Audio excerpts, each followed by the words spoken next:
Welcome to curious brain. आज हम हिंदी सुलेख में भाग 10 में हिंदी वर्णमाला के अंतिम अक्षर छ, त्र, ज्ञ और श्र इनको बनाना हम सीखेंगे। तो आइए शुरुआत करते हैं हमारे छ छत्रिय वाला से। हमारा पहला अक्षर आता है छ छत्रिय वाला। देखिए, छ बनाने के लिए पहले आप एक सीधी लाइन नीचे खींचेंगे, फिर इस लाइन के बीच में से आप एक आड़ी रेखा इस तरह से बनाएंगे। ऊपर एक गांठ बनाते हुए और नीचे अर्धगोला बनाते हुए आप इस तरह से बना देंगे। दोबारा देखिए, पहले आप एक सीधी रेखा खींचेंगे, बीच में आड़ी रेखा, ऊपर एक गांठ, छोटा सा गोला, नीचे एक अर्धगोला और इस तरह से उसको नीचे ले आएंगे। छ से क्षत्रिय। जैसे आपने द बनाया था कुछ उस तरीके से ही ये बनेगा।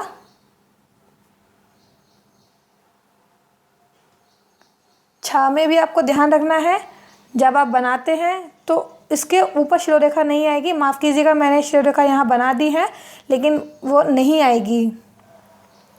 त्र बनाने के लिए देखिए, पहले आप एक सीधी लाइन खींचेंगे, देन आफ्टर आप उसके बाद एक इस प्रकार टेढ़ी रेखा, आड़ी और इस तरीके से आप बनाएंगे। दो आड़ी रेखाएं आप बनाएंगे और एक टेढ़ी रेखा इस तरीके से। दोबारा देखिएगा, इस प्रकार से आप पहले एक दो रेखाओं के इस तरह से बनाएंगे, फिर एक लंबी तिरछी रेखा आप इस तरह से खींच देंगे। ये है त्रय। त्र से त्रिशूल।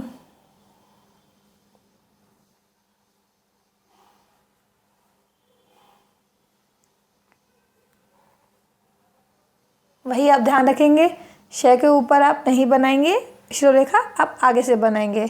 हमारा अगला वर्ण आता है ज्ञ।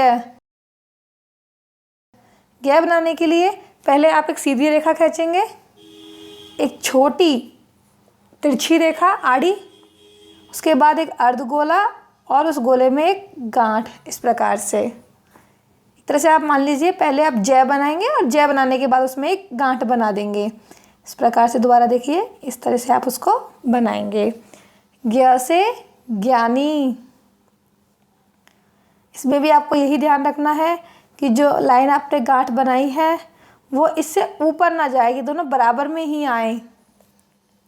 हमारा अगला और अंतिम जो आता है वो है श्र। श्र बनाने के लिए पहले आप सीधी लाइन खींचिए, फिर उसके बाद आप यहाँ से एक तिरछी रेखा खींचिए और एक तिरछी रेखा ऊपर और एक तिरछी रेखा नीचे, जैसे हमने त्र में किया था कुछ वैसे ही आपको करना है। फिर यहाँ से एक गोला बनाते हुए, गांठ बनाते हुए आप इसको निकाल दीजिए और इस तरीके से आप खींच दीजिए शिरोरेखा। इसमें भी शिरोरेखा ऊपर टच नहीं होगी। जिस हमने बताया था जिनमें गांठ आती है ऊपर, जैसे ध है, थ है, चाहे श, भ, इन सब में शिरोरेखा जो है इस गांठ पे टच नहीं होती है। दोबारा देखिए, एक सीधी लाइन आप बनाएंगे, एक यहाँ से एक तिरछी रेखा नीचे और इसमें गांठ बनाते हुए इस प्रकार से आप इसको बना देंगे। आप चाहें तो श्र एक तरीके से और बना सकते हैं। पहले आप यहाँ से जो तिरछी रेखा बना रहे हैं उसी में से गांठ के साथ में आप पहले ही कर दीजिए और फिर बाद में आप दूसरी तिरछी रेखा खींच सकते हैं। तो जैसे भी आपको कंफर्टेबल लगे आप उस अकॉर्डिंग अपना श्र चूज़ कर सकते हैं। श्र से श्रवण।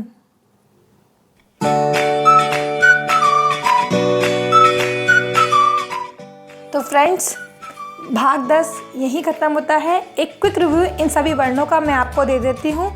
अगले भाग में हम हिंदी सुलेख में भाग 11 में हम ये सीखेंगे कि जब आप हिंदी हैंडराइटिंग सुधार रहे हैं तो आप किन किन महत्वपूर्ण बातों का आप ध्यान रखें, मात्राएं किस प्रकार से लगाएं, साथ ही कुछ नियम जो हिंदी को लिखते समय फॉलो किए जाते हैं, उन कुछ बातों के बारे में मैं आपको भाग 11 में बताऊंगी।